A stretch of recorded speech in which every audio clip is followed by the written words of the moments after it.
ઓમ નારાયણ, જય શ્રી કૃષ્ણ, જય સ્વામિનારાયણ. કેમ છો બધા મજામાં? આઈ હોપ કે બધા મસ્ત મજાના હશો. તો જો સરસ મજાનું સવાર થઈ ગયું છે અને હું બધું કામકાજ કરીને અત્યારે ફ્રી થઈ ગઈ છું. તો મમ્મી કે હાલો આજે આપણે પાપડ બનાવી નાખીએ. તો આજે અમે ખીચડી બનાવી નાખી છે એટલે આપણે આજે પાપડ બનાવવાના થાય છે. તો ચાલો આપણે બનાવીએ પાપડ. મમ્મી ઓમ નારાયણ. ઓમ નારાયણ. જો મમ્મી મેળા છે જો પાપડ બનાવવા અને હું આવી ગઈ છું. આગળ બધા અમે ભેગા થઈને અને બહુ બધા પાપડ આજે બનાવી નાખવાના છે. પછી કોકના મેરેજમાં જવાનું થાય તો કંઈ વાંધો ના આવે એટલે. અને મારે જો બા હતા એ બેસી ગયા છે સવારમાં તૈયાર થઈ તડકે. કેમ બા? ઓમ નારાયણ. ઓમ નારાયણ. સારું, તો ચાલો આપણે પાપડ બનાવી નાખીએ. જો તો અમે આટલા બધા પાપડ વળી નાખ્યા છે. મારા પપ્પાને તો બહુ જ પાપડ ભાવે. કેમ મમ્મી? બહુ જ તો શિયાળો આવે એટલે એમ કે પાપડ જલ્દી વણો એમ. બહુ જ ભાવે. તમને ભાવે કે ન ભાવે મમ્મી? મને બહુ ભાવે.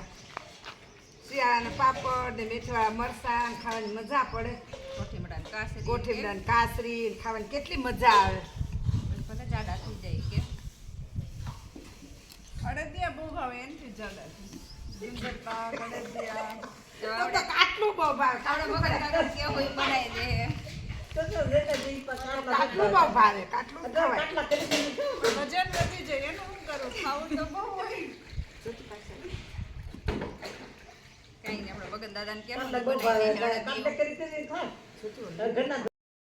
દાદા તો બધાને રમાડતા હશે પણ આવી રીતે તો દાદાએ કોઈને નહીં રમાડ્યા હોય. જો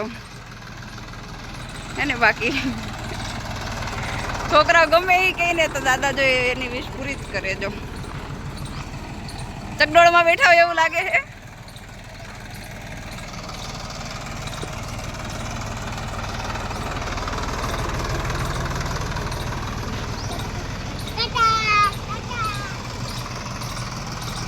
તો છોકરાઓને કેટલી મજા આવે છે.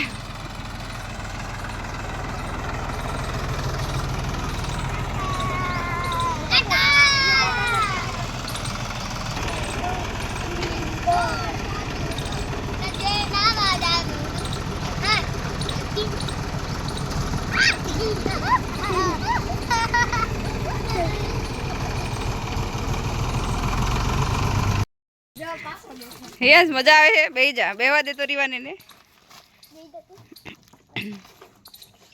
એમ જો દાદાને કેતો ચાલુ કરો કે દાદાને કે ઈયો દાદાને કેતો ટીટર કેતો.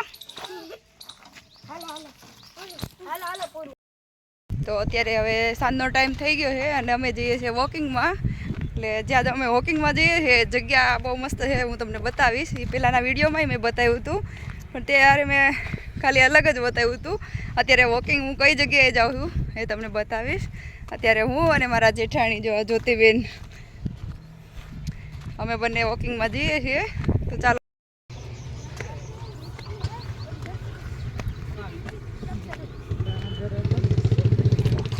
તો આ છે મારી વોકિંગની જગ્યા. આ છે અમારા ઠેબી ડેમનો પાળો અને આના ઉપર અમે રોજ વોકિંગ કરવા માટે આવીએ છીએ.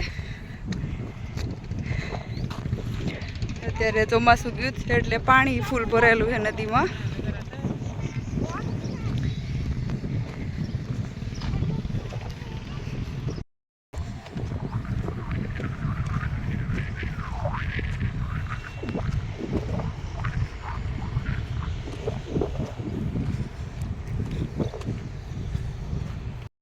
કેટલા બધા ટીટોડીને પતક ને એવું છે. જો એકદમ આવું મસ્ત મજાનું નેચરલ વાતાવરણ આરે અમારે વોકિંગ રોજનું હોય છે.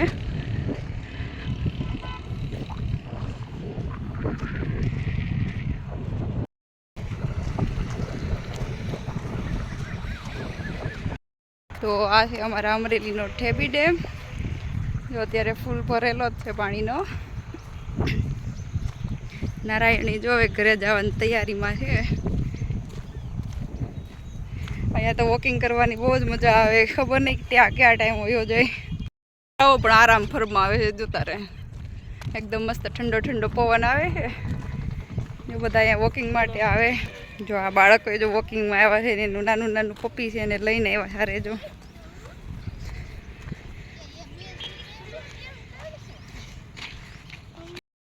અહીંયા વોકિંગ કરવા આવીએ તો ક્યાં ટાઈમ વયો જાય ખબર ન પડે. કેમ જોતી બેન? હા. મજા આવી જાય, થોડી વાર માઇન્ડ ફ્રેશ થઈ જાય એકદમ, એવી મસ્ત જગ્યા છે આ. વોકિંગ કરવા આવ્યા છીએ તો અમે અહીંયા બોર જોયા, પણ બોર એટલે લટર પટર ભર્યા છે. જો કેટલા છે અહીં, જે બોવડીમાં જોઈ ને બધી એટલા બોર છે, પણ હજી કાચા છે, થોડા ટાઈમ પછી પાકી જાય. ફૂલ ઠંડી પડશે એટલે બસ આપણે આવશું જ્યોતિબેન હા બોર ખાવા. બોર તો બહુ ભાવે હો. મને બહુ ભાવે.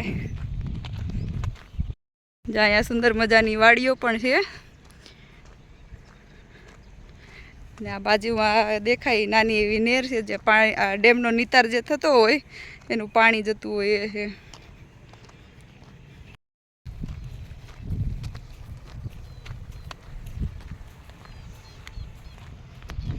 તો આ છે અમારા અમરેલીનો ઠેબી ડેમ, અને અહીંયા જો ચકલીએ માળા બનાવ્યા છે, પેલા માટીના કરે એ કેટલા બધા બનાવ્યા છે એકારે, જાત જાત છે.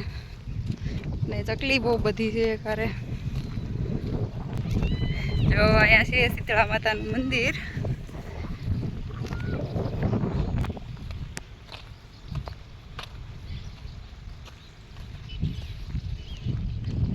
અહીંયાનો નજારો જો એકદમ સુંદર છે.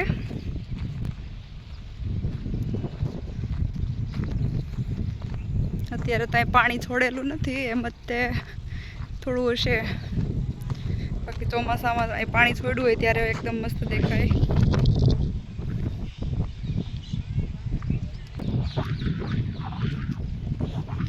પવન એ બહુ બધો છે એટલે આમ તારે મોજા જો કેવા સરસ રહે, દરિયામાં આવતા હોય એની જેવું લાગે.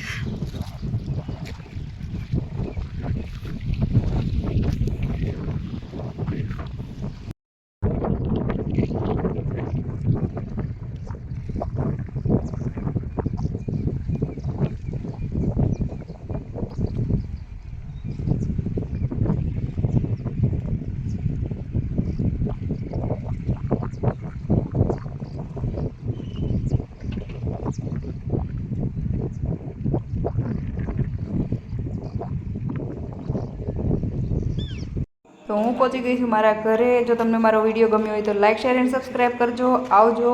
ઓમ નારાયણ.